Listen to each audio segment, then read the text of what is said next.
To celebrate like-minded travelers on this journey to understand the mysteries of being, this is Neon Galactic. I'm James Falk. Thanks for joining us. Our guests today are two of the nicest people in the podcast business, working hard to explore the nature of UFOs, reality, psi phenomenon, human consciousness, transcendent reality, and more. They are students of strangeness, not pontificators, muckrakers, influence peddlers, nor UFO celebrities. At the risk of self-flattery, I can't help but see an alignment between my work and theirs and hope my audience will see the same. Because beyond the toxic narratives of secrecy and national security, conspiracy and profit, technology and commerce, emerges a very real and profound story about the nature and purpose of our human species. How we engage with these deeper truths will have everything to do with where we end up in a rapidly onrushing future. Will we continue to struggle against each other, selfishly stacking bodies and minds as casualties in our maddening race to survive? Or will we embrace the fundamental unity now being revealed in science and philosophy to exit the meat grinder and finally, joyously evolve upward? The outcome of this choice relies on knowledge, conversation, trust, forgiveness, and hope. Anthony and Sinead are in the business of making those aspects of this subject and our world come alive.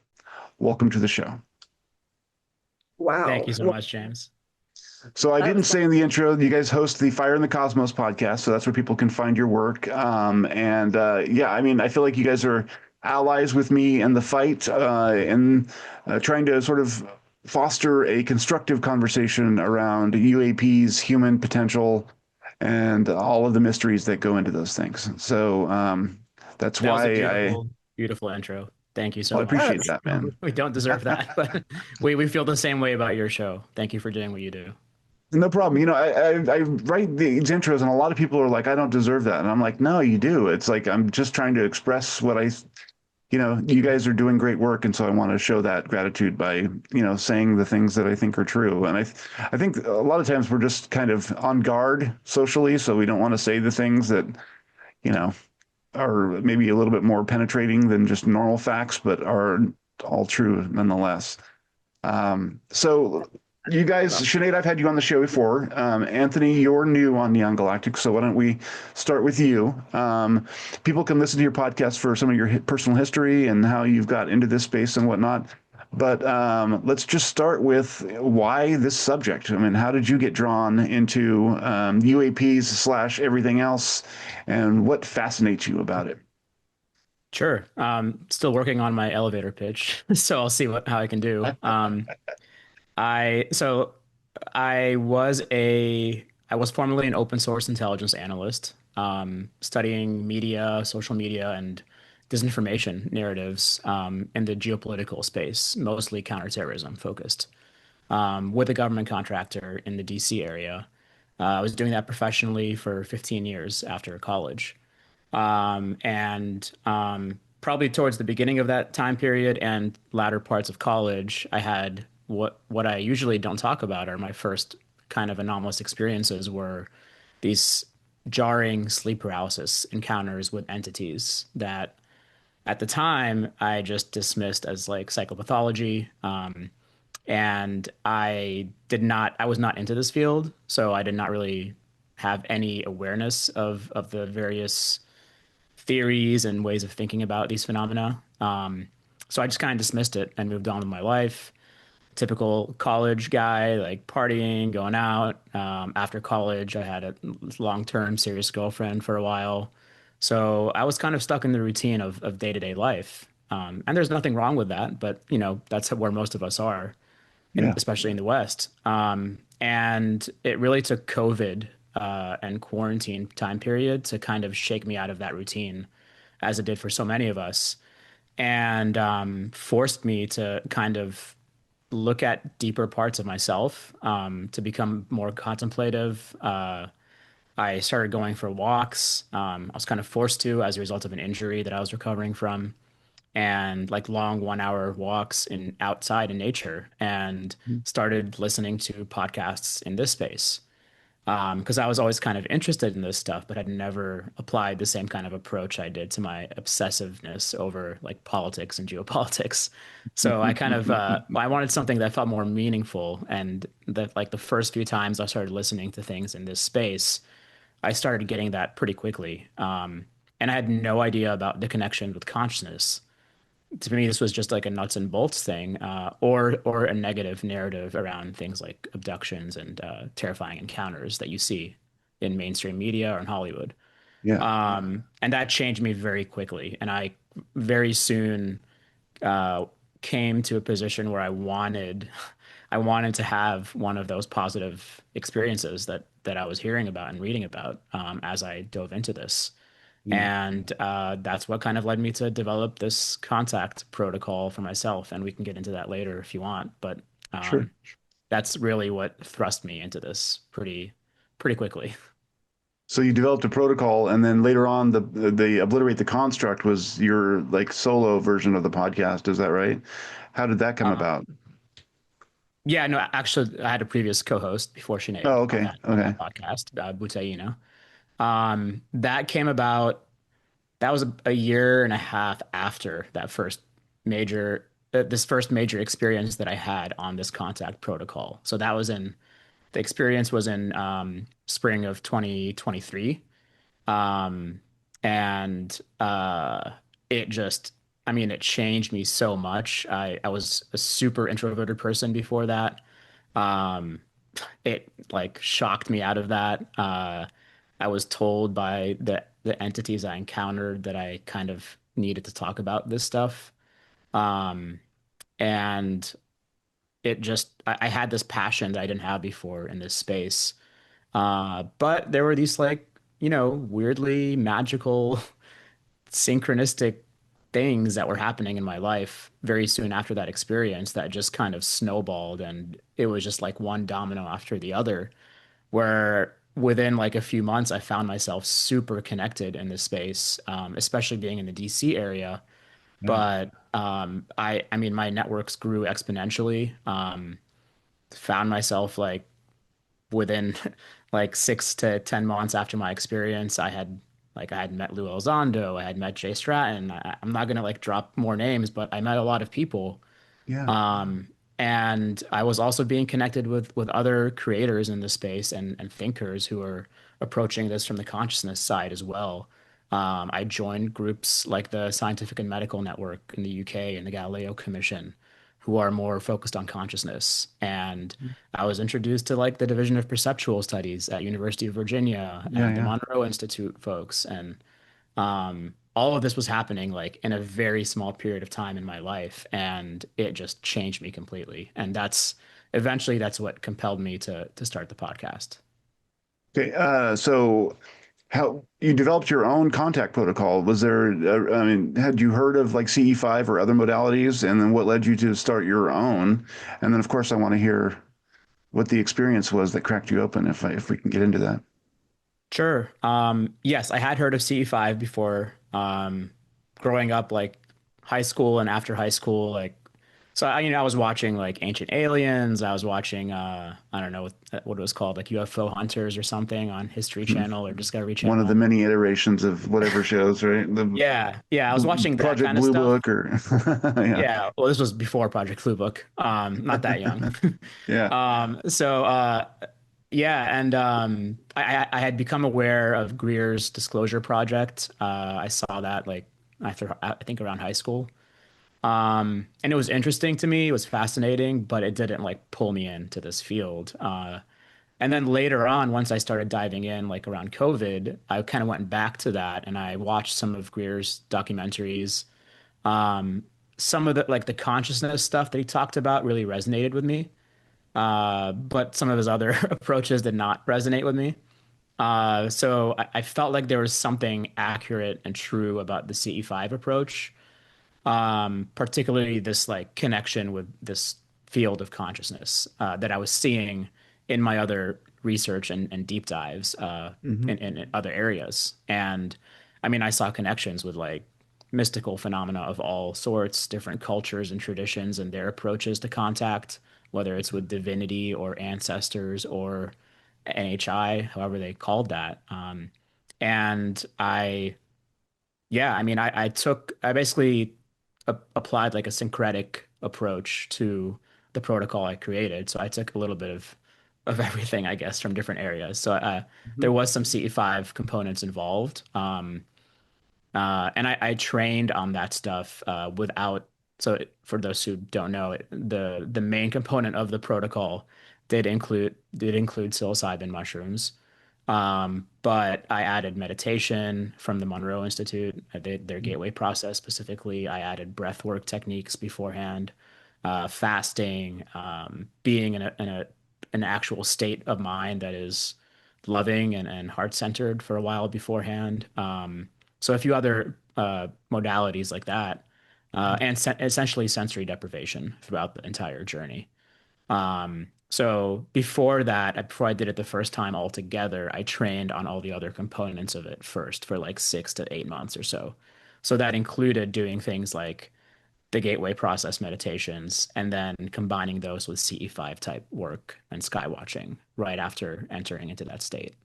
And I had some interesting encounters then. Nothing um, too like that kind of fleeting encounters, but still interesting nonetheless. And that's what kind of eventually led me to combine all of this together. Yeah. I would say that I had a similar experience with psilocybin and meditation, and something that sounds sort of like your process, and had results of my own. So there's something to be said for the combination of silence and isolation and psilocybin, I think, and having good intention and a loving attitude. I think all of that together uh, Yeah.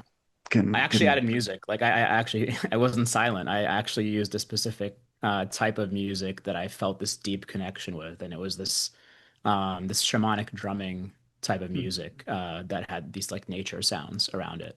yeah, Because I found connections with sound techniques throughout history with different traditions. Whether it's yeah. chanting or humming or singing to enter into that trance state. So that's why I did that. There's a guy named Christopher Bache. He's an author, and he wrote a book called LSD and the Mind of God, where he used Stanislav Grof's modalities for intaking hallucinogens and then going on these sort of seeking journeys. And he feels like he encountered ultimately the mind of God by doing that. And the book is really, really fantastic. And it basically does similar to what you're talking about. There was music, and it was like blindfolds with, a meditative process. Of course, with him, and he was taking such high doses that he would basically go insane every time he did it. Like he would end up thrashing on the ground and sweating and vomiting and going through this like really, really painful cleansing phase. But then once he kind of snapped out of that, he would have these amazing visual encounters that Wow. hard to describe unless you read the book, but I recommend it. So. Yeah, and that's one thing I want to clarify. Like that, so that was my first experience that got me into this, but I repeated that protocol probably every 2 months or so, over the last 2 years or so. Yeah, And even though that first experience, like I would compare it to like what you hear in NDE type experiences. Like it was amazing, beautiful. I don't have the words for what I experienced, yeah, besides what I've talked about in the past, but it's hard to articulate all of it. But those experiences are not always the same. And um, I don't think I would have come out cleanly, as cleanly as I have on the other side of some of these, if I had not developed the amazing community reach and networks that I have. Not just in like people who have one view about these phenomena, but people with different perspectives, and yeah, actually being part of like courses and community circles and chat groups and all of this, like that has been hugely important in my life as I've gotten into this space. Because yeah, I've had some terrifying experiences, I'm not gonna lie, since that amazing one. So that's why I have a very broad perspective on these phenomena. It's not black or white. And yeah, I would just caution people that you need to be prepared going into this, and I would not yeah. recommend it lightly, but it can be amazing and beautiful and life altering. just be careful and, be grounded, I think is important, and people need to understand it's a serious undertaking. It's not something to be done lightly or recreationally, which is how I was first introduced to mushrooms back in high school. Sinead, I'm interested. I mean, we're talking about psychedelic experiences that we've had, and you're an experiencer, I would say a lifelong experiencer. And I know that your experiences weren't limited to psychedelic encounters. What are your thoughts on that? Does it feel like there's a difference between what you've experienced and what other people describe through psychedelics, or is it all sort of the same? How do you feel or process that? I think it's both. I think there are similarities and differences. I think the similarity is probably that psychedelics, which I call them plant medicine, not drugs. Like, and I Yeah. think that, they can be drugs because it really depends on the usage style of the person taking them. If you're 17 and you're taking mushrooms at a house party, you're doing drugs essentially. Like you still have a psychedelic experience, but you're certainly not. Your intention is not to, be one with nature and get to know yourself and like evolve your consciousness. You just want to have fun and have a crazy experience. And that's all fine and good. I think that's important for young people to have. We're all experimenters when we're young. But it is also responsible if we're going to be it's important if we're going to be using psychedelics as part of the spiritual experience, part of contacting NHI, the phenomena, to be responsible about it, as Anthony is saying, because you can really go pretty deep. So I think psychedelics, the similarity for me is that psychedelics are a doorway for all of us. They're a doorway. It's access to something else, other dimensions, other vibrational states, other kinds of beings, just so many things. And also the differences are that each person's experience is incredibly individual. Like for me, I was so anxious when I was growing up, which was because of family trauma and different things that, I really had difficulty letting go of control. I needed to feel in control all the time. So I was the one, when I was 17, I was like the designated driver. I was the responsible one who was taking care of everyone else when they were hammered or if they had too many mushrooms, right? I was just too scared. I was too scared to do it. And eventually what happened was psychedelics ended up being the doorway for me to come into this field because before I did psychedelic, well, actually, I should explain this. I never did any psychedelics at all. I have not been an experimenter. So I did not do a lot of drugs. I didn't even try marijuana until I was like in my 30s. Um, Again, it was the fear thing, it was the control thing, and it was also a bit of stigma on my own part about psychedelics and weed and so on because I thought they were drugs, right? I didn't Yeah. understand that all the possibilities that were available. So when I started really hardcore on my spiritual path, um, there was a series of really interesting, I just cannot explain how this happened. It was like the universe just rolled out a red carpet for me to go to Peru, a place I'd never thought of going. I just ended up going to Peru, which is a whole story in itself. And part of the motivation for going was I was deeply, deeply disconnected from myself, from my life. I didn't know who I was. What was I doing? What was all this for? I was deeply depressed. I had left my fiance. I was burned out at my job. I mean, I was really like in the dark night of the soul kind of phase of life. Mhm. And my vibe, to put it this way, was so low that in order for them, the beings that I'm now in touch with in an almost ongoing way, in order for them to reach me, I had to take something as strong as ayahuasca, which was I the first was psychedelic mistaken. I Yeah. ever took. Yeah. So I just went straight to the mothership. I'd never taken any other psychedelics before, like literally nothing. And I just You were not knew fucking around. You just, I was not like yeah, pretty hardcore. When it comes to spiritual work and evolution, I'm very hardcore about that. I feel yeah. a really deep sense of responsibility to myself, like to all the me's that have ever been, in other lifetimes and will be in other lifetimes. I'm responsible for developing myself the best that I can. So for me, psychedelics are an important part of that. I don't do Mhm. them regularly. I haven't done them actually in a while. But ayahuasca just seemed like the right one. And it Mhm. also just naturally became part of what was unfolding before me that I felt compelled to say yes to, which was going to Peru. So during that psychedelic trip, and I was not involved in ufology at all. I was not involved in any of this at all. I cannot emphasize that enough. Like I was not reading about it, not watching stuff. I mean, of course, I had seen ET and Close Encounters and stuff like that, but this was not a part of my life. And so I go to Peru, I take ayahuasca, and extraterrestrials showed up. And they said, we needed you to take this in order for you to see us again. And they were overjoyed that I could see them again, like absolutely overjoyed. It was the most remarkable experience. So a lot more happened. But after that, I was told at the very end of that experience, this is your invitation. And then I thought that I had just made the whole thing up because I thought that when you do psychedelics, you manifest whatever you see, like it comes from your own mind. But Yeah, what yeah, bothered me for a really long time afterwards was why did I invent extraterrestrials and a UFO? And not only that, ETs that were nothing like the mainstream version of them. Like it didn't look like ET in the movie ET or any other kind of, the grays with the big eyes. These were beings made of light. I didn't even know that was a thing, you know. yeah, That bothered me. Like I wasn't in this world at all. I wasn't thinking about UFOs or extraterrestrials, reading about any of that. So what was that about? Like why was that what I saw, you know?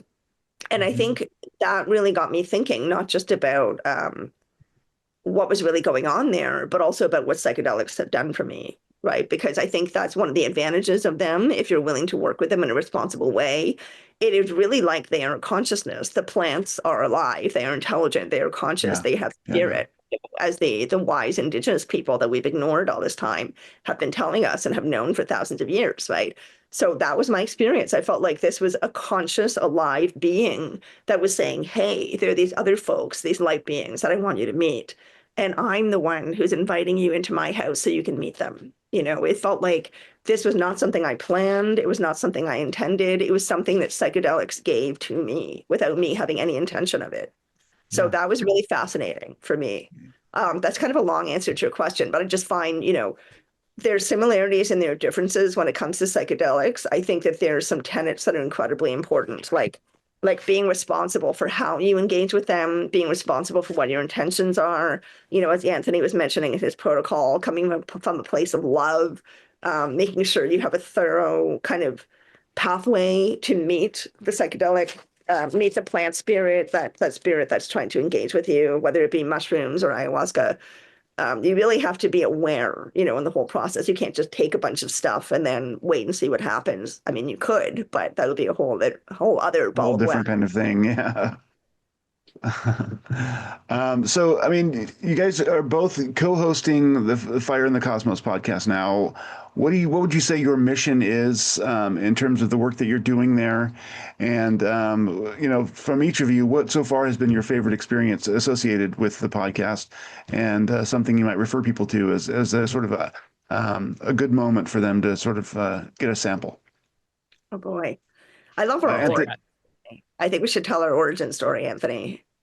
uh-oh, good, yeah, Sure. Yeah. Well, yeah. So when I started the original format of this podcast as Obliterate the Construct, um, it was kind of coming from a place of realizing that there are a lot of elements of our reality that have been kept from us, whether it was through outside systems or through our own involvement within those systems, and that we lived essentially in a constructed reality that was co-created by us.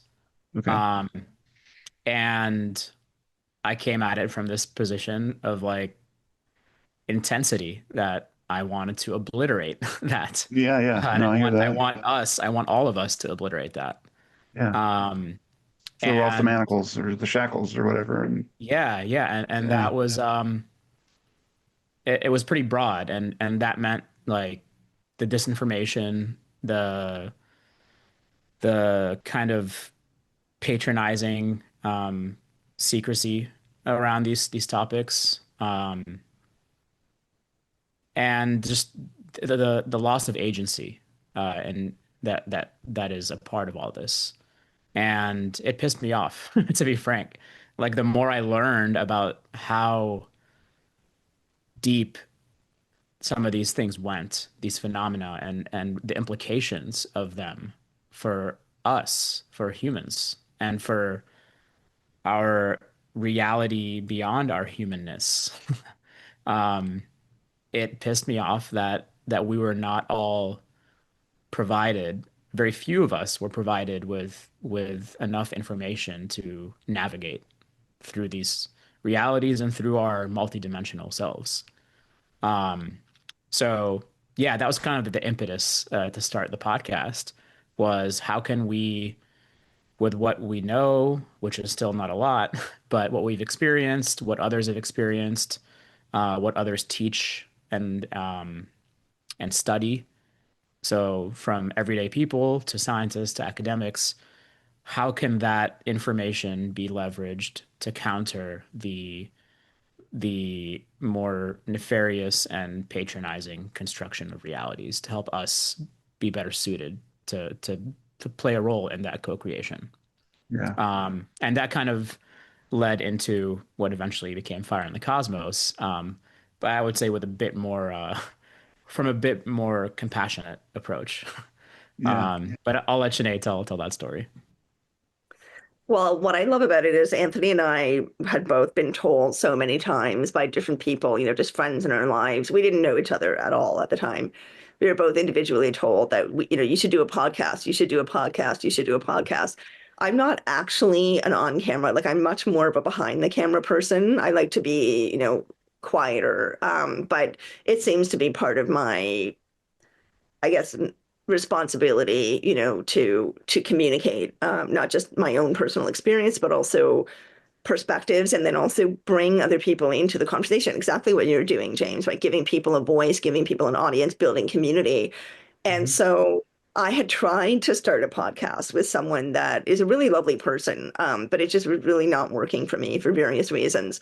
And so I ended up leaving that experience and thinking, okay, well, that's it. I tried doing a podcast and that's it. That's fine. I'm not going to do a podcast now. But what ended up happening was, I went to Contact in the Desert last year. I highly recommend that event, by the way. It's really Oh yeah. wonderful. Yeah.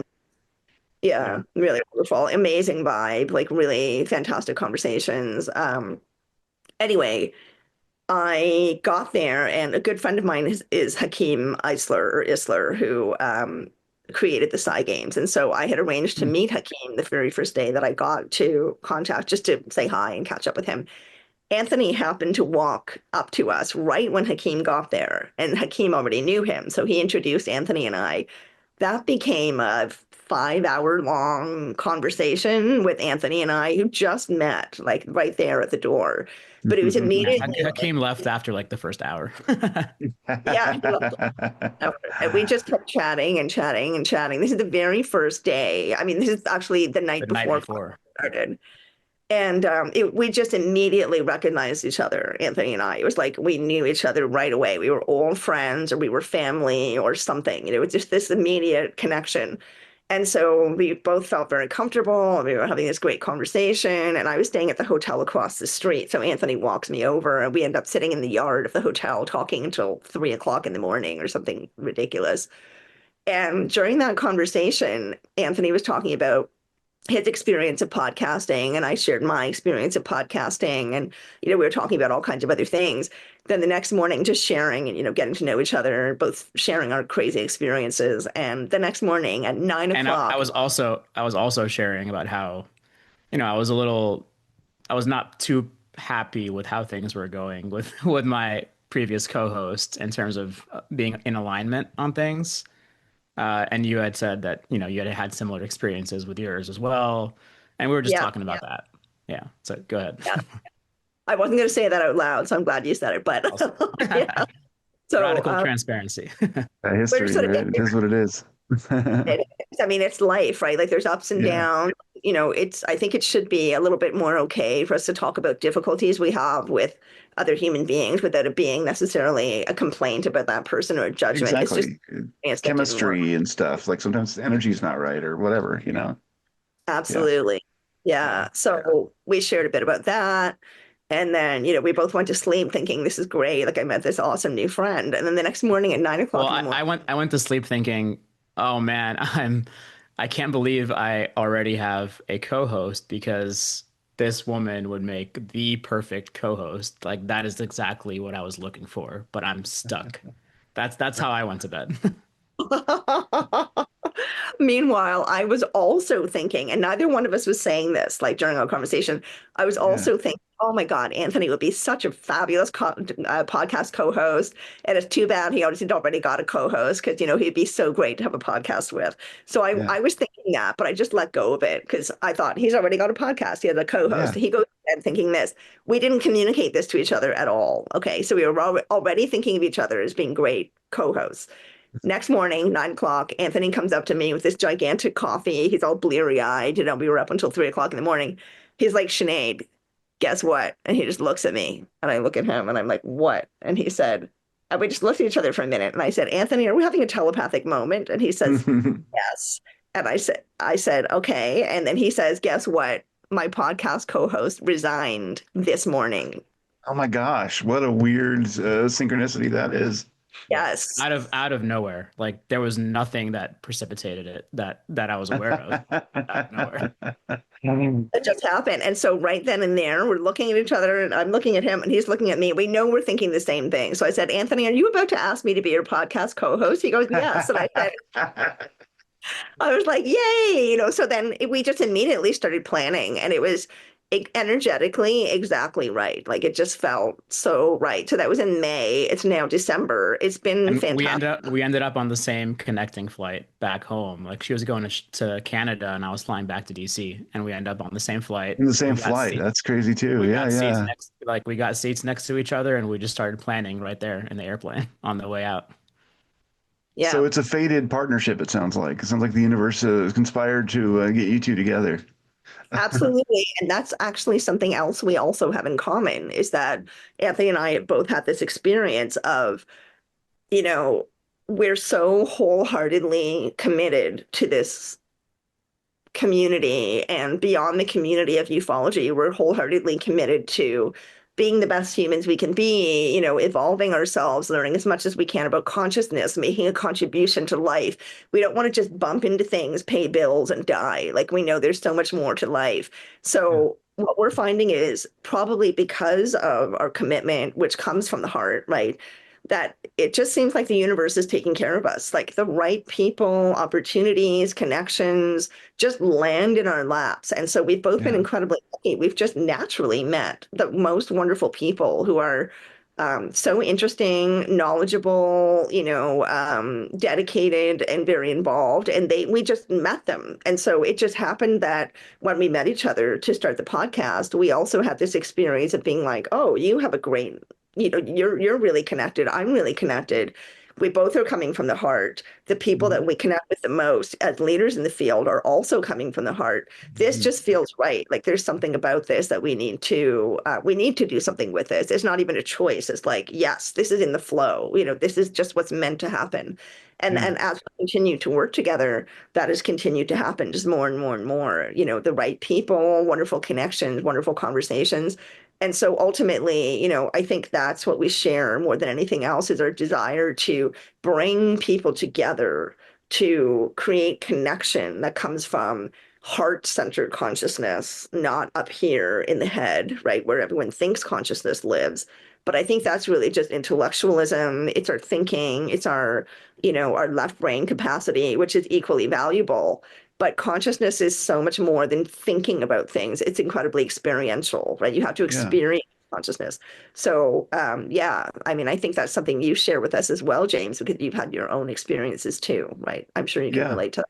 Yeah. Oh And yeah. I, No, I wanted to just add one more thing. Like sure. what I came to find out after this incident was I found out what actually triggered my previous co-host to leave, and it was a very minor thing from my perspective. But the weird part is, and this I think says something. Well, it definitely affected my view of reality. I mean, Sinead was calling it the universe, right? That they Hmm. conspired. Yeah. It's kind of close because I had my most terrifying experience on my contact protocol happened like maybe 3 weeks before contact in the desert. And I'll plug my friend Robin Lassiter's podcast in because she Oh interviewed yeah, me she's uh, fantastic. on Earth: A Love Story. So this Yeah. was part two of my interview with her that came out recently. I talk about that experience, and I won't get into it here, but unless you want to later. But what that caused me, like that experience was so terrifying that I fled my house. I eventually came back to get my stuff the next day, but I couldn't be in my house. I couldn't be around my family because it implicated them. Um, and I basically took shelter in my former co-host's apartment. And she offered me her couch, and this like the incident that happened between me and her that I didn't even realize because I was in like a PTSD state after that Mhm. experience for 4 days on her couch. She was great and very helpful, but something happened during that time, just like an incident at a grocery store or something that stuck in her mind, and that's what ended up like causing her to send that text the first day of contact to resign from the podcast out of seemingly out of nowhere. But the timing of it, and to me, I started thinking like, one, I would not have ended up at her house to precipitate that incident if I had not had this extremely terrifying experience that I initially viewed as like the most negative thing in my life. Yeah. So that initial incident had to be so bad to get me to leave my house. And I'm currently living with my parents. It had to be so bad, had to implicate them for me to flee them and go stay with her. And then that's when that incident happened between me and her, this interpersonal thing. And like the timing of her, whatever it took for her to come to that, her decision to leave the podcast, as a result of that, happened the morning after I met Sinead. Yeah. Like all of that had to happen like in that way Exactly for as it this. happened. Yeah, yeah, Yeah. totally. Yeah. And it's just, it's freaky, man. Yeah. The universe seems to align itself and set us up like dominoes a lot of the time. I've had Yeah. some pretty strange synchronicities myself. I mean, some of the more obvious ones. Mike McClellan, the owl guy. He Yeah. wrote Yeah. The Messengers, I think it's called. I've had my own with him, my own Yeah. synchronicities around Did you time. really? So did I.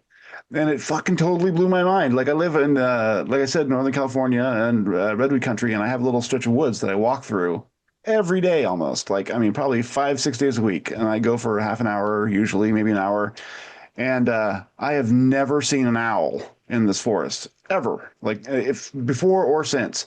The day before I talk to him, when he books and confirms, I'm out on this on a walk, and I round this corner, and I don't even see it at first. Another hiker does, and she's all, "Oh my God, an owl!" And I turn and look, and like probably 8 feet away is this giant horned owl on a branch, just like standing there. And I was like, Wow. holy shit. I was like totally blown away. And yeah, I mean, weird things like that happen. And when that does, I feel like more and more it's a sort of an arrow in my own personal life map saying, yes, you're on the right direction, or somehow you're skirting the magic and keep going in this direction because more truth will be revealed, maybe. Yeah. Yeah, I just love it. I love when that. I kind of think of it as like on a video game control, haptic feedback. It's like the universe is communicating with us about um, what it wants and what we're gonna get. So Yeah. Yeah. Yeah. I mean, there's a dominant theory, of course, that we're living in a simulation. Like I work now for Tom Campbell, the I physicist. saw that in your bio. Yeah, that's cool. Yeah, yeah, Yeah, yeah, I work for his nonprofit now. It's the job. I asked the universe for it. I didn't apply for any jobs. I didn't go looking for anything. I didn't ask anybody for jobs. It just landed in my lap, right? So, it's one of those things. And Tom talks about this quite a lot, the simulation theory, as well as a good friend of ours, Rizwan Burke. I'm sure you've met yeah, Riz as well. yeah, So both, are the two kind of top people right now. They're talking about it being a simulation. Riz is absolutely convinced. Tom is 90% convinced.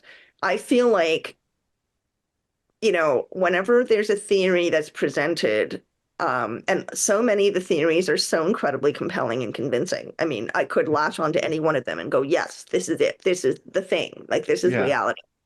But I feel like none of them really completely has the answer. And actually, Tom says that himself. He doesn't fully he's not attached to his own theory of consciousness. He wants people to read it, investigate it, play with it. If they come up with something new, he wants them to tell him about it, talk about it, you know.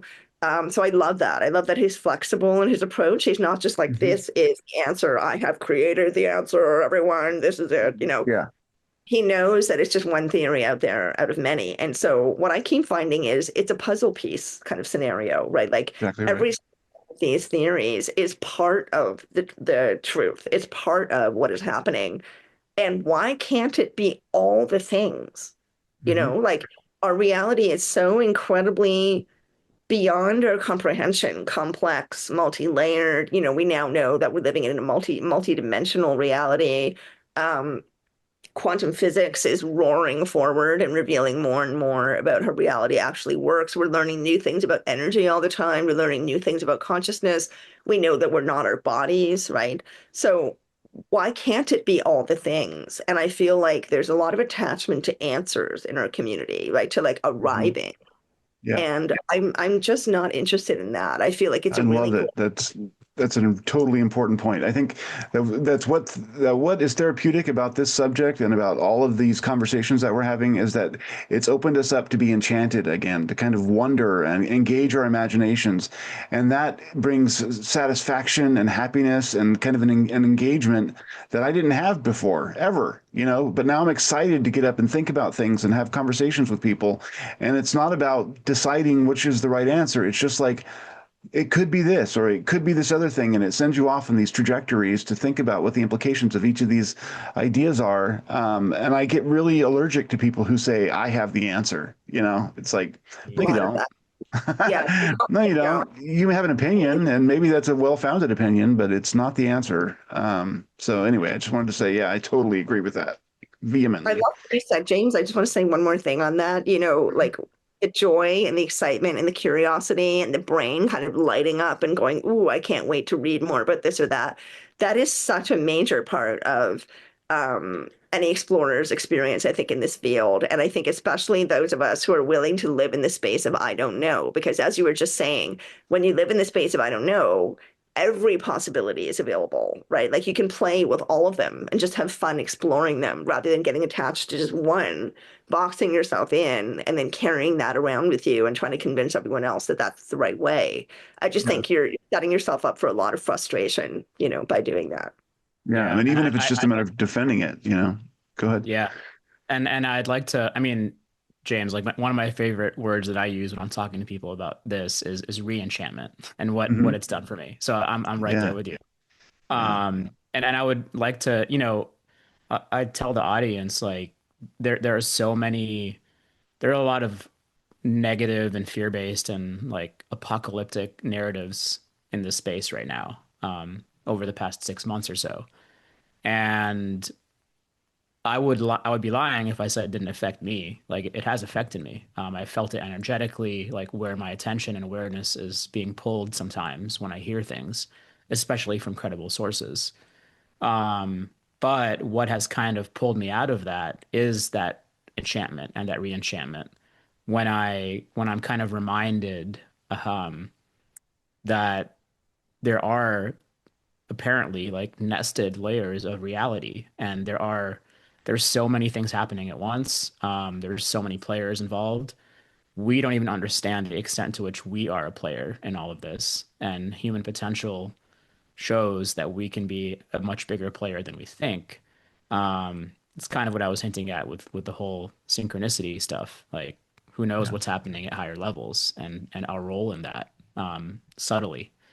yeah. So, yeah, I would just tell people like if you're feeling down by certain with certain narratives or through them, then go back to find something that gives you that sense of empowerment and enchantment, because I think there's something there that's Mhm. real. It's not Yeah, just in your head. exactly right.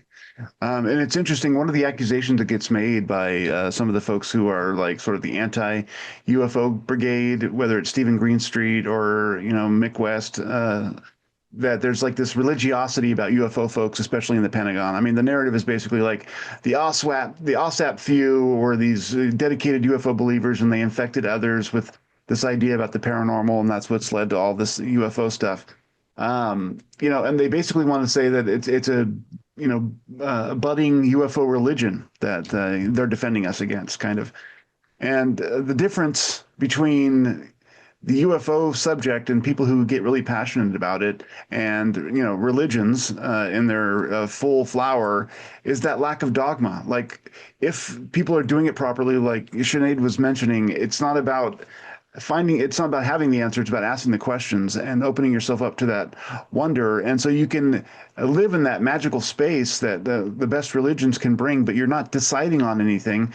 You're not judging anybody for what they believe. It's like you're just allowing yourself to kind of play in the magic. And I think that that's one of the fundamental differences between like religiosity as we encounter it in some fundamentalist churches and the sort of open-mindedness that has come to define some parts of the UFO subject.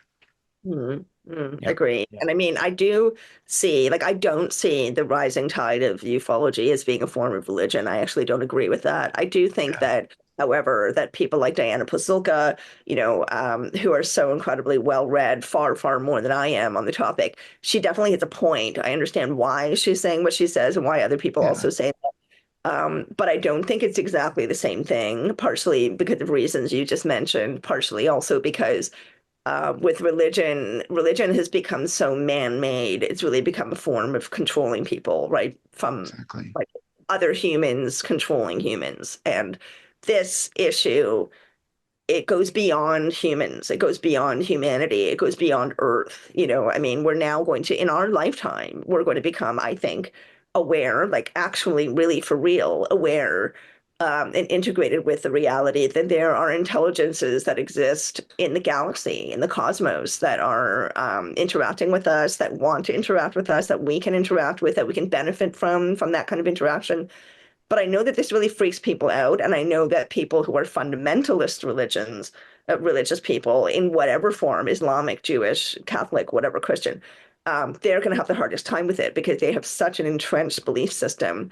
And it's also ancient. It's been passed on through generations, through families, over thousands of years. These are things that are very, very hard to let go of. So, of course, it makes sense that there's um, people are trying to make sense of it. And I think that by putting in the box of religion or calling it a type of religion is a handy way of maybe trying to make sense of it. But to me, it cannot be put into that box. It's just so far beyond the parameters and the qualities of that box. And I think we really need to keep an awareness of that because this is unprecedented what we're going through right now. Like to our knowledge, in terms of human records, from history, regardless of, well, actually not including indigenous people who have had contact for thousands and thousands of years and knew this Yeah. was it true, way before any so-called civilizations did aside from them, this goes back so, so, so far into what we think is accurate human history, which I'm now doubting personally. I feel like there's a lot more to our human origins than we're aware of. Hidden layers for sure. Yeah. Yes, there are layers, right? But as far back in that kind of documented human history, there's been no mention ever of humanity meeting a collection of civilizations that come from, or even one civilization that comes from another planet or comes from another part of the cosmos. So this is unprecedented. And so it makes sense to me that there's fear, there's apprehension, people are worried about how it's going to affect very 3D concerns like the economy or, just interacting with a typical person on the ground, because what if everyone starts losing their minds and becomes violent or something like that? There's a lot of different variations of, the way people are picturing what could happen once disclosure occurs. But what is not spoken about enough, and I find this weird, frankly, really weird, and I spent a lot of time thinking about this, is why is it not presented as a potentially positive outcome? Why is the dominant narrative that it's a threat, right? Like Age of Disclosure that just came out a few weeks ago, very important film, extremely well made, all of that good stuff, Popular. perfect. Got a lot of views on Amazon, like most popular documentary. I mean, like, yeah. Yeah, like But number one documentary, but groundbreaking. threat everywhere, right? I mean, like, yeah. right? So, I mean, that's great because it's getting it out there. People who are just average Joe Blow or Joanne on the ground, who don't know anything about all of this. This is a really good segue for them to start thinking about the fact this is real. Yet there was, to me, as a Canadian, maybe because I'm very different psychologically than most Americans, most Canadians are, it was a very fear-based narrative. It was a threat-based narrative. It was very militaristic. It was very like they're out there and what are their intentions and they're shutting down our nukes and they're trying to scare us. And, what are we going to do about this and how are we going to build up our arsenals to respond to this, essentially, right? Why is that the approach? Like, why can't it be, hey, there's all these really incredible, remarkable, heart-opening, mind-shifting, transformative experiences that remain positive for years and years and years afterwards that people are having with NHI, that they're having with UFOs. Like, why isn't that equally part of the conversation? It just seems like we're immediately going for it's scary, it's threatening. What does this mean for us? Oh my God, government, take care of us. Big mom and dad, step in and take care of us. And I'm very wary of that. I feel like completely the opposite way. I feel like this is an opportunity right now for all of us to take personal responsibility for who we are and what we are doing on this planet and the way that we walk through the world every day. Like really thinking about how we treat each other, how we treat nature, how we treat animals, how we treat ourselves. Like if we really want to become a healthier, happier planet, and maybe be in a better position to meet these beings that we're going to have a lot of difficulty digesting are real, maybe we should do some work here inside ourselves first, rather than just being like, mom and dad, please do all the Yeah. work for us and make it nice and safe for us. I just don't think that's the way to go. And I also think that a lot of the systems we've been so reliant on for so long are frankly crumbling, and that there's a reason why they're crumbling. And it's time for us citizens to step up. So Anthony is incredibly active in Citizens for Disclosure. I'm a kind of once in a while volunteer because I'm not in the US, but he's Mhm. very, very active in that field. And that's really what it's all about, is that advocacy of teaching people you are powerful. Like Mhm. you don't have to just sit back and be like, mom and dad, take care of me. You can take care of yourself. You can become an influence for other people around you. And if every single one of us is doing that, the world would be a different place tomorrow, Yeah. So that to me, that's what it's all about, is bringing it down to the ground and the average individual person. So Anthony, I don't know, I'm kind of, I guess I'm giving you a little net to talk about your advocacy work because I think this is so important, right? Like we spend so much time in this field talking. We all talk, and that's great, and the conversations are important, but the action, we got to get up off our butts and move our bodies and actually participate actively, physically in what's going on. So yeah, Anthony, take it Throw away. some one thing in real quick on that. I totally love that question, and I want to sort of pile on. Like, one of the things that I noticed early on, and maybe this was just a political calculation, but there is, I think, for the people who are involved in how this has all been rolled out, people like Lou Elizondo, Chris Mellon, those guys, they perceive that putting a threat to it may get Congress or politicians to take it more seriously. And as someone who is, trained in spotting information and manipulation in terms of how to, influence covertly groups toward maybe nefarious goals, do you see that at play, or what are your thoughts? Ooh, um, I could write an essay about this. I I think there's a lot of things happening at once. I cannot agree with anyone who has a black and white take on what's happening right now in the disclosure Yeah, field. Like, I can't. Because I've met many of these people. I've exactly. met And a people lot of them who, are honorable folks just trying to do their best. I mean, that's how. yeah, and a lot of them don't agree with each other on what should be done. So I don't believe it's one conspiracy coming out with one narrative. I don't believe that. Even if you listen to the producer Dan Farrow's own interview on Rogan, I'd say you cannot watch Age of Disclosure without watching that 2.5 hour Rogan interview.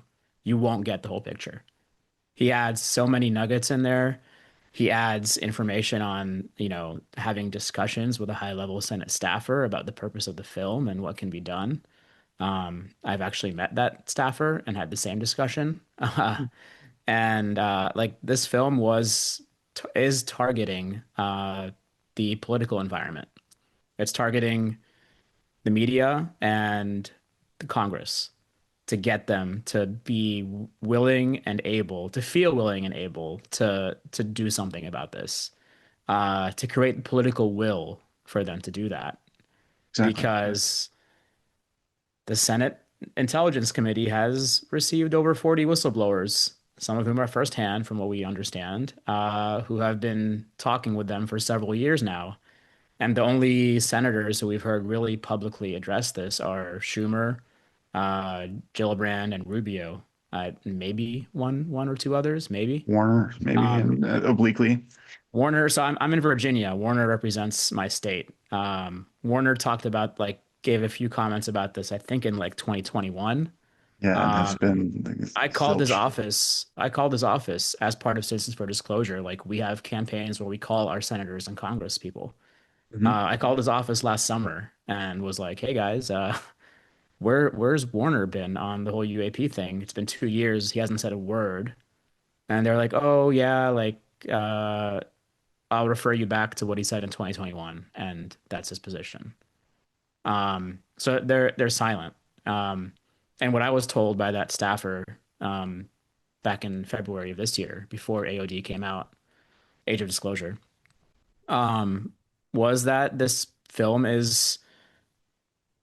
will create should create the impetus for these senators to feel like they can come out and talk about the testimony they've been receiving and how legitimate it is without losing immediately, like being attacked by the media, by their opponents, and losing their next election campaigns. That's what it's all about for them, unfortunately. And you can imagine what that's like for the president, you know. So yeah, with Age of Disclosure, there is definitely a heavy threat narrative. It made me cringe several times. I was hugely appreciative of how it ended. It ended on a positive note, in my opinion, with how put off talking about the more cosmic implications of this, and I think his grandchildren, what this could mean for them and their understanding of reality. That's an amazing way to end it, to help contextualize it. If people could sit through it, who didn't appreciate the threat narrative. But I've held a few watch parties on behalf of my Virginia chapter of Citizens for Disclosure. One was in person, and I mean, the people sitting next to me were like, every time the word threat was thrown in, they'd be like, oh, like whispering with each other, and I could sense their discomfort with it. And then the other day, I was watching it with a family friend at my house who had no idea about these topics, completely like in a religious framework where she comes from, but does not is not into this stuff. And she still hasn't finished it. We've been watching it in parts, and she was like, "This is terrifying." Um, she was like, "This is scary. Would you?" She asked me like, "Would you would you want this out? Would you think like the public can handle this?" And I was like, "Yeah, I I think we can. It's probably going to be rough for a bit, but I think it has to come out." So what I think the threat narrative is doing is it's having this fear-based impact on people who are completely new to this field. But like I think it's going to have eventually, I'm hoping it's going to have a positive impact on the congressional and government side of this to actually dig some of this stuff out and make it more transparent. But I think like I want to look at it more from how several of us got into this field. And so we didn't come into this field knowing everything. I'm sure no one has. None of us do now. We probably came into it from a specific narrative, whether it was through an experience or something we read or heard. And then we get thrown into the ocean, right? And then we got to learn things on our own. So it's not based on the first thing we read or heard or watched. We have to learn by our own experience. But first, the first step is that ontological shift that has to happen for you to be willing and able to start learning about what could actually be going on. And that I think this film does to everyone. It's going to create that ontological shift. So even if you come away from it feeling scared, which is unfortunate, I think it's gonna like wake something up within you. It's gonna be a catalyst. And we are talking about NHI here, right? There's another elephant in the room that's involved in all of this. Um, and I think that there's something that has to do with our consciousness. And once it's woken up in a way, I think we can experience that aspect of our reality more authentically eventually. But the first thing that has to happen is waking up. And I think that can happen with this film. So no, real quick on that, and for a follow-up, I mean, there's been a lot of speculation about sort of the evolution of human consciousness, that there being sort of an awakening going on. Is that what you're referring to? And what do you think might be coming if you are? Sure. I mean, no, in this context, I'm referring to like the same way we were talking about psychedelics earlier, being for some people like being this kind of thing that opens the window or filter, right? Um, I have a theory on these phenomena that they're around us all the time. Yeah, And we need something to kind of crack us open. Most people do. Some probably already have this, maybe genetically or hereditarily, who knows? But most of us, because of our Western modern world here, we're blocked from that. And I feel like something has to happen within us to allow us to perceive that. That's what I mean by an awakening. yeah, And I think that like an ontological shift can be that for a lot of people. yeah. Um, it's not going to be easy, but that's what I'm talking about. And I mean, just from my own perspective on the age of disclosure, I think you're right. I The threat narrative I don't like either. I mean, I think that it's reductive. I do think that, I mean, we're in a political reality where Donald Trump just won the presidency twice in 8 years. And so people are basic. I mean, no offense, but Americans especially are basic, and they get manipulated by their limbic systems, maybe when they shouldn't be. I think that it was, to me, it seems obviously intended to rile people up a little bit and give cover to politicians so they can go out and actually say more about this issue. And for anybody who's watching, like if they stumble into it, I tried to watch it from that perspective where, like, if I was divorced from the subject at all and I came to watch this, I would I wouldn't know what to make of the threat narrative, but I would be like, these are big names saying that there's something real going on, and it's what the fuck is going on? I mean, that's like the question I would walk out with. Like, I don't know if I believe their diagnosis of it being a major threat, but I'd sure as hell want to figure out what the hell they're talking about. And that's the effect I hope it's having on the bulk of the public who sees the movie. It's not so much, oh no, the aliens are going to attack, but like, really? Like, are these guys all nuts? And if so, we're in trouble anyway, because these are some of the people who have the, fingers on the biggest buttons we got. Yeah, we do have like there is a kind of sociological phenomenon that I've seen happen just in my lifetime, which is kind of scary. Like our systems in the US, especially, like our systems of authority, have crumbled. Yeah, Um, we're in a post-truth era, and we're in a 24/7 news cycle, and social media has made it worse. AI has made it worse. Uh, like logic and reason are have gone out the window for a large portion of our populations. Um, and but at the same time, that I think that like you're saying, I think several people, especially younger generations who watch this, if they're not into this, they're not going to buy the narrative. They may buy the authenticity of what's being said as being true, as being real, something legitimate, but these younger generations aren't going to listen to some talking head or politician spew a narrative and buy it. yeah, That's the era we live in now. yeah, Whether that's fortunate or unfortunate, most people don't believe what they hear in the news. yeah. That's the era we live in now. So that could be a good thing, could be a bad thing, but I'd remember that too. There's the question I wanted to ask you there, is a little bit having to do with that, and I've talked to this with a lot of my guests. I've noticed so.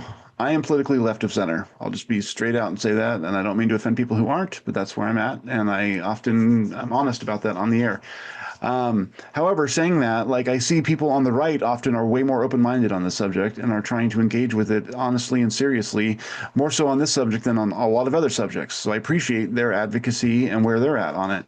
I find that among people who I know and have sampled myself, liberals are way less likely to take this as serious. And a lot of the reason is because they link sort of the post-truth era and all of those things that happened, like in 2016 with the Russian interference in the election and all of that. They link that with this movement that since occurred that sort of fueled MAGA 2.0 and 2020 and or whatever it was, 2024. I'm getting old. And so they see it all as a piece. So they think the UFO thing is part of the right-wing fever dream that is anti-science and causing all these other things. And so when they see someone of their kind falling, into the UFO subject, they're like, "Oh no, you're falling into the right-wing misinformation machine." And I'm like, if you did 10 minutes worth of research on this stuff, you'd know that it's way bigger than left and right politics. But they are not doing that research. And I wonder what your thoughts are, Anthony and Sinead, about how we can kind of achieve some separation from that. I mean, I think that that's in terms of where we're going to go in the future politically with this subject, it may be definitive. If the Democrats take hold and they try to just, get rid of everything having to do with what the right-wing agenda was, I'm fearful that UFOs are going to go through, get tossed out as well, baby with the bathwater, because they think it's all part of a rigged game or whatever. That's interesting because to me, I'm not deeply involved in so I'm in Canada, I'm in Toronto. I'm left of center as well. I have no problem saying that. But I think everybody should have their own political opinions, right? And there's Sure. certainly valid points within what we'd say in Canada, the conservative, you'd say Republican perspective. I think they have valid points, and I think the left has valid points. I think it's all about, just trying to communicate and understand each other and realize that we all have differences and that's okay. That's what we've all been saying for generations now. But like, why can't we all just get along, right? But in terms of moving in Canada, what I was going to say was I see the left as being more open to the Hmm. UAP issue than the right. So that's very Yeah. interesting. But in the US, it's the other way around. But also with regard to people, having difference of opinion and thinking that some other pocket or facet of the population is falling prey to a narrative, you know, a lot of the time, the people who say, uh-oh, that population is falling prey to a narrative, do not realize that they are also prey to a Of narrative, course. right? Yeah. It's really, to me, it's just, again, for me, over and over and over again, it comes down to the individual and taking personal responsibility for how I take in information, how am I thinking about information, how am I communicating information to other people, how am I listening to other people and the information they want to share with me, regardless of whether I agree with it or not. I mean, if I agree with it or don't agree with it, who cares? I am not the be all of whatever that person thinks or feels. You know what I mean? Like, we need to be able to share perspectives. So when it comes down to helping people come together more and get rid of those polarized perspectives, we're living in a time where polarization, I've never seen polarization like this on so many different levels and so many different areas of our society and culture. I've never seen it this extreme. At the same time, I feel like it's serving a weird kind of purpose. I feel like there are, my own philosophy is that we're living in a kind of reality or dimension that is entirely made up of duality, that every single thing, like a spoon, you, the wall, is all dualistic, right? And that we constantly have a choice whether we focus more on one or the other. But not only that, the dualism is actually, I think, this is just me, my own philosophy, the natural balance of things in this dimension is dualism. It's an unfortunate part of being here in this vibration, I think, is that we're constantly having to deal with the black and the white smashed right up against each other and seemingly in constant conflict. But if you think about the yin yang symbol, right, it's half white, half black. Yeah, there's a dot of white in the black and there's a dot of black in the white. And I think that remains true no matter what, like no matter what narrative we're hooked into, what narrative we think other people are hooked into. this idea of them and me and they think that and I think this, it really is all an illusion. Like it's all just, our perspective at the time. And that might change next week, next year, it might change next lifetime, but it's not finite, right? This polarization is not finite. And I think that it's going to also change and shift in ways that we can't see coming. The more and more this intensity of what we're all going through together builds because we're being the more they smash up against each other and the more this intensity builds, in my perspective, the more opportunity we have, right, to think about how we're going to interact with this. So it's not like, oh my God, we're getting trapped more and more and more as the intensity is building and we're getting boxed into this narrative that we can't escape. We always have choice. We always have choice. So, again, it comes back to the individual person. Like, how am I choosing to have a relationship with polarization? And then how am I going to model that as I walk through the world? Right? Like if I'm getting caught up in one camp or the other, I'm showing other people that I believe in polarization. And I think that it should be either or I walk in the middle. So Yeah. I don't know, I come back over and over and over again to individual responsibility because we may be part of a community and we may be co-creating all of this together. But if we're not each thinking really carefully and also feeling really carefully and listening really carefully, not just talking a lot about what's going on, we're just feeding the hamster wheel, if we're not doing it consciously, if we're not doing this with awareness. And we're all going to experience polarization. I think it's also just a natural, unfortunate part of being human, that this is just part of how we operate. It's a very intense part of our conditioning from the time we're very young. These are boys, these are girls, that's black, that's white, this is good, this is bad. It's very hard to undo all of that. And so we're also kind of requiring ourselves to do a quite heavy amount of lifting when it comes to unlearning as well as learning, right? At the same time, learning all the new things, the new crazy realities that we're encountering. We're trying to learn those as well as unlearning a whole bunch of other stuff. It's a really weird time to be alive right now. It's just super, super complicated. And so community is incredibly important, but at the end of the day, when I die, it's going to be me leaving this body, leaving this lifetime. And I want to know that I did the best that I possibly could do as a human being to, you know, integrate my own polarity, like the polarities inside me that exist, like my own hidden bound biases or paranoias or fears, the more I go into those and investigate them, get to know them and heal them. I don't really like that expression, but like reconcile with them. The less polarization I experience in my life. That's literally what's happened for me. Yeah. So yeah, I I may love end it. there. Wow. I don't know Anthony? if I can follow that up. That was great. Um, yeah, so I feel like these phenomena have a way of acting as intrusions into our sense of being. And Sinead mentioned like the duality and the dualism in this reality or this dimension, this experience. And I think she's right. Um, but I think what these experiences with these phenomena are pushing us to do is to change our experience with reality around us. So that goes back to your earlier question, James, about like a wider awakening. I think that is what's happening. Whether you want to call it an awakening from a spiritual sense, whether you want to call it evolution from like a biological sense, I think we're being pushed into an evolution as a species to be able to. I currently believe that we are multidimensional beings, Mhm. and all of our awareness and our sense of experience is here now in this, but pieces of us are subtly in other realms.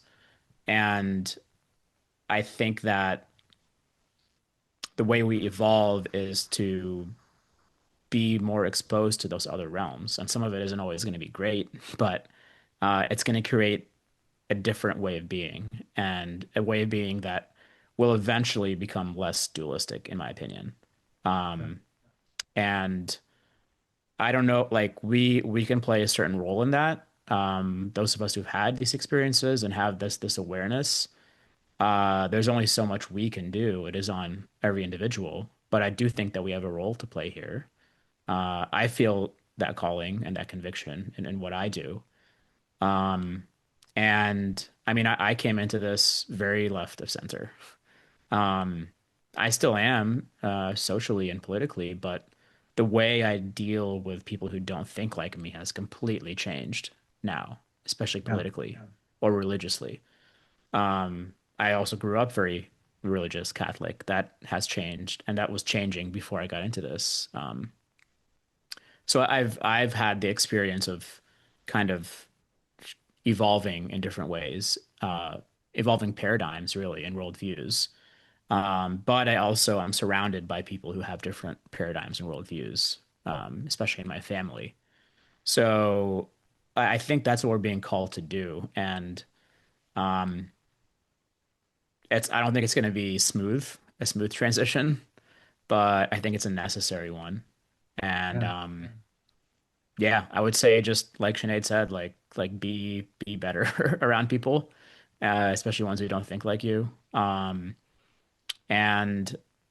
there's this like spiritual component to this. Spiritual in the sense that it's not physical, this evolution. Yeah. It doesn't mean it's religious. It's just not physical. It's something about who we are and who we are in relation to others and the world around us and who is other, really. Yeah. Mhm. And I think, to add to that, Anthony, you're talking earlier about ontological shock and how rough that can be for people, right? And I agree also that we're heading for probably most likely a really bumpy time for all of us on Earth. But what's fascinating to me in terms of ontological shifts with regard to UAP, people waking up to the fact that perhaps consciousness is fundamental to our existence rather than materialism. The existence of NHI, all these realities that are not actually new, but new to us and are really, really hard for the average person to digest. Something I find incredibly interesting is that while there are tons of people who have an ontological shift, massive ontological shift, and they have ontological shock, and it's really hard for them, and it's uncomfortable and stressful and challenging. There are just as many people who have a massive ontological shift and feel huge relief Mhm. and joy, and they feel like, oh my God, I knew it. I knew it. Yeah, me too. That's how I felt. I did not feel Yeah. scammed. I did not Yeah. feel weirded out. I did not feel like my life is out of control. I actually felt the complete other way. I felt like, thank God, I knew there was more, right? And Yeah. so I'm very heartened by that. I'm very heartened by the very high number of people in our field who, when they do have that ontological shock, it's actually positive ontological shock, and they feel massive relief and a kind of validation for this inner knowledge that we all seem to have. Like we all have it. It's like all of us who come across this phenomenon in whatever way, there's this feeling that we already know it. There's this feeling of like this odd sense of familiarity or that Yeah. it makes sense somehow, even though it doesn't actually make any sense in the way that we're used to things making sense, right? And I just love that. I mean, to me, that is consciousness. That speaks to the fact that consciousness is real because how can we have that experience otherwise? And also, to me, it brings up the question of past lives and how valid those are. I feel like if we didn't have any past lives, how could I have had that experience with Anthony where I just recognized him right away and he recognized me like the minute we met each other? How can we have that experience of having contact with the phenomenon and feeling, not thinking, but feeling and knowing that there's something about this that's really old and familiar to me? Why is that so common? Yeah. And so I think that's one of the really incredible magical things that we get to experience in this community too, that counters naturally the threat narrative, the fear narrative, the control. And that is a rising attitude among people, right? Hopefulness, hope for the future. Like that's right there alongside all of this other horrible stuff that we're hearing about in the news, for example. It just doesn't get press because it doesn't sell. So, it's part of our job, the three of us here, to communicate this stuff, right? And I love that we're all so passionate about it. and we're sitting here Yeah. sharing it right now. It's pretty awesome. Yeah. Yeah. No, it And is. regarding the like the what you saw, James, on the left, I agree with you. Like I've seen that myself, and it's disheartening. Because those are my people. It's Yeah. disheartening. Um, like I was called a close friend of mine, like earlier this year or last year. Uh, Basically, he just told me I was giving him resources on this information, Mhm. credible sources to look at. And he was like, dude, that's just like QAnon stuff. And I Mhm. was like that hit me so hard. I was like, Yeah. what are you talking about? Like, I this is know. nothing like QAnon. Like, Yeah. Senator Schumer is up there with like this bipartisan effort, and like they're talking about NHI and non-human tech, and Yeah. uh, it's so not like QAnon. It's bipartisan. It's nonpartisan. It's been happening for millennia, most likely. Yeah. But I get where that comes from. And like you said, it's because they attach it to these conspiratorial tendencies that we have seen historically in some mostly on the right in the West. But that's not to say that the right is ripe to handle this correctly right now. I think like I've also seen a tendency to latch on to the more conspiratorial narratives within this field by people, whether they are the angel and demon narratives or reptilian narratives or what have you, or apocalyptic ones. So there has to be a merging of these poles, right, Yeah. on this because they both bring something valuable to this. Whether it's the right's maybe more propensity to attach to things that feel more spiritual than the left Mhm. in modern times here, unfortunately, or whether it's the left's willing to apply more reasoned or logic-based approaches to things, generally speaking. But at the Yeah. same time, they also have this elitist view of systems that are credible and authoritative that is unfortunate. That's Yeah. not it's not just a right-wing opinion. I've seen it. So Yeah. with this field. So yeah, I think they can and should come together, and we can play a role in that and how we present this information and how we talk about these things. Yep, exactly right. And I think that having, intelligent people of all stripes to get together and talk about it and do it without, baggage or partisanship in terms of whatever pet theory they have, like being open-minded. And I think that that can encourage the conversation and maybe dust off some of that politics, which but we were talking a little bit before about how is humanity's consciousness evolving? Are we reaching some sort of point where there's going to be an awakening or a break of some kind in terms of reality? I'm always reminded of Terence McKenna's like talking about novelty is going to blow up right before the end, and maybe we're reaching that point because the absurdity of public life these days has just gone through the roof. We're losing all sense of control and in our media lives. It's constantly information is being thrown at us. We're constantly being influenced one way or the other. And I wonder if all that is serving a purpose as sort of furnishing the crisis that precedes the denouement, whatever that'll be. And I tend to think that if there's going to be a widespread acceptance of this, absent someone landing on the White House lawn, it might well be some sort of non-material discovery, say in consciousness or something along those lines that sort of hints at the truth of UAP, but is a more science-based kind of discovery. That if that gets widely accepted, then a lot of the other topics that are currently on the fringes may suddenly seem more reasonable, and there might be a kind of a watershed moment through that. And Oof, I I have hope a lot so of because I feel like we're at a major turning point. Like we are either we correct our path or we don't, and everything goes to shit. I mean, that's basically where we're at, and we've been there for a while. So we need to make a move. I personally don't see, I could be cynical, but I don't see this mass awakening coming through our pre-existing systems, Yeah, like all at once, yeah, because we have like there are so many realities right now on Earth. right. If you say like the majority of people will will be flipped by social media. It's not accurate. It's not the majority of people. It's a generational thing. If you say it's going to happen through the U.S. government saying something or the president, half the country will not believe it, most Will not likely. believe it immediately. If it's a Western thing, then maybe other parts of the world will not, or vice versa. So I think a lot of things need to happen together. And I think, in my opinion, and kind of what I was told in my first major experience on that protocol, Hmm. was that this is already underway. It's been underway and it's been happening in subtle ways, to working through our systems, not directly coming from them, but being worked through them by NHI Yeah. to wake us up. Yeah. And I think some of it seems to be done with care for us, in my opinion. Hmm. And there may be other groups who may want to rush it for whatever purpose. And there may be variables that come into play that are not in their control, that are actually in ours, that could change the calculus and force a speeding up of things.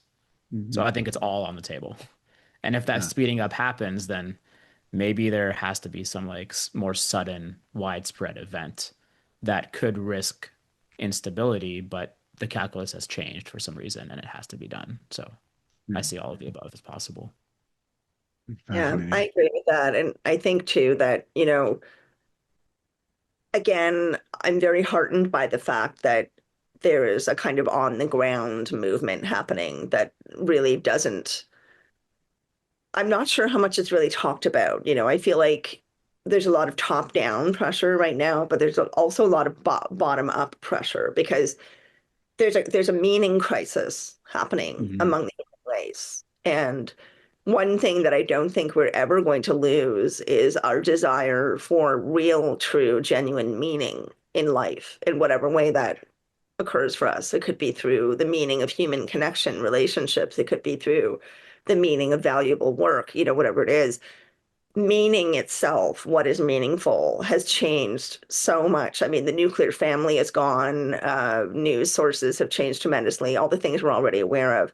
So the fact that we're having a meaning crisis and having a sense of meaning is so inherent as a need for humans that I think that's an incredibly powerful driving force, and it's something that's going to help to balance out all this stuff that's coming at us.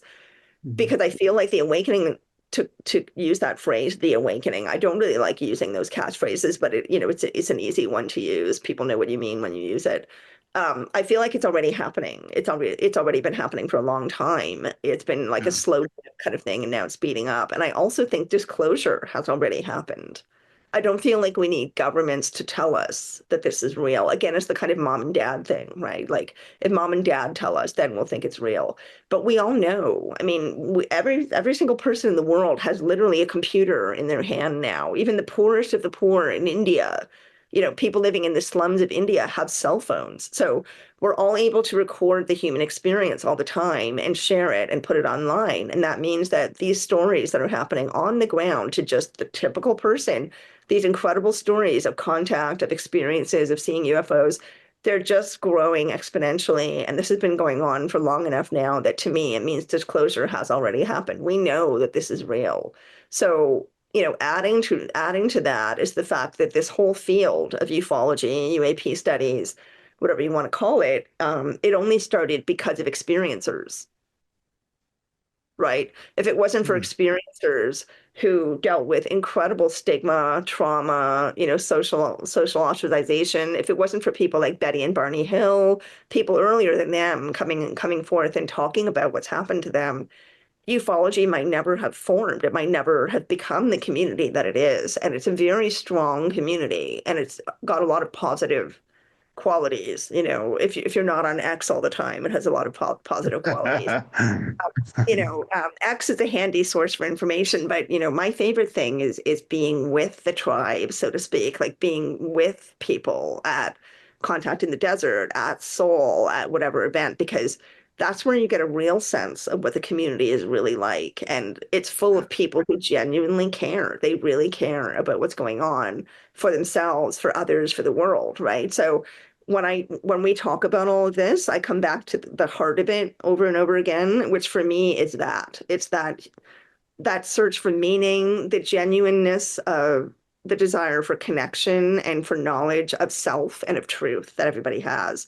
And all the other stuff is kind of like annoying window dressing to me.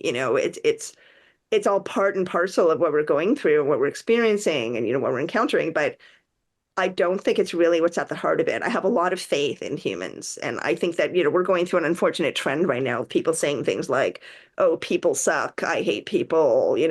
I can't stand people. I prefer animals over people. I think that's kind of sad because in my experience, people are pretty amazing. And a lot of it has to do with what you're bringing, right? Like if you're bringing an open heart and a positive attitude and a warmth and a desire to come together and collaborate and really make a change in the world, that's where people are going to meet you the majority of the time. So, I mean, my experience is that over and over and over again. I very rarely have negative encounters with anyone in the field, like really, really rarely.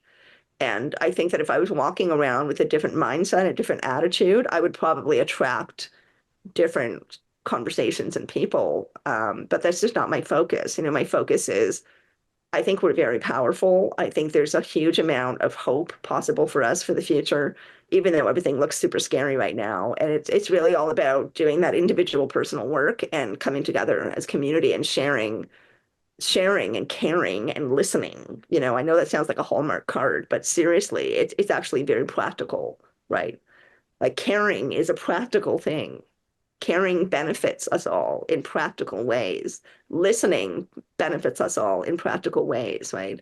Doing spiritual work is practical because it makes us more powerful, more knowledgeable, more aware, right? So I don't know. I think keys like that are crucial to this whole unbelievably complex transition that we're all going through. And I mean, don't get me wrong, I feel it. Like there are days, Anthony and I have talked about this so many times. There are days that I feel really, really heavy. I feel like, oh my God, I cannot go out into the world and just deal with this stuff right now. But for the most part, it's this sense that over and over and over again, I have conversations like this, what we're having right now. That makes me happy, makes me feel inspired, makes my brain light up, makes my heart feel warm. Like these are all, it's addressing conversations like this are addressing a fundamental need for meaning that I have and that so many of us have. So I feel like we're creating a new meaning paradigm in a way, Yeah.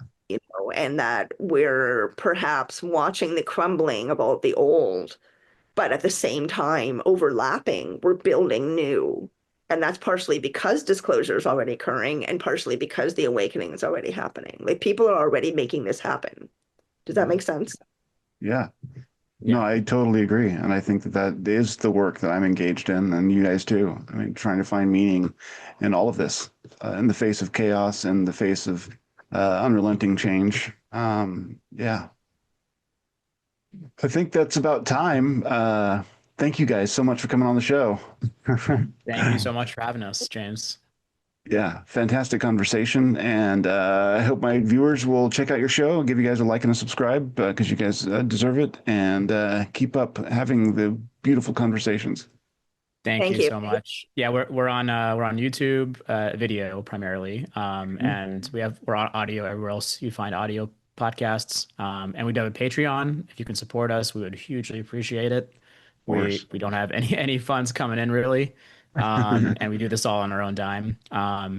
But we do have a few paid tiers now set up on Patreon just recently, and we're gonna be launching a Discord and some other unique offerings as well, and not announced yet, but we're planning a retreat next year that we'll be doing as Oh, well. cool. Yeah, yeah. So Yeah. check us out Excellent. there.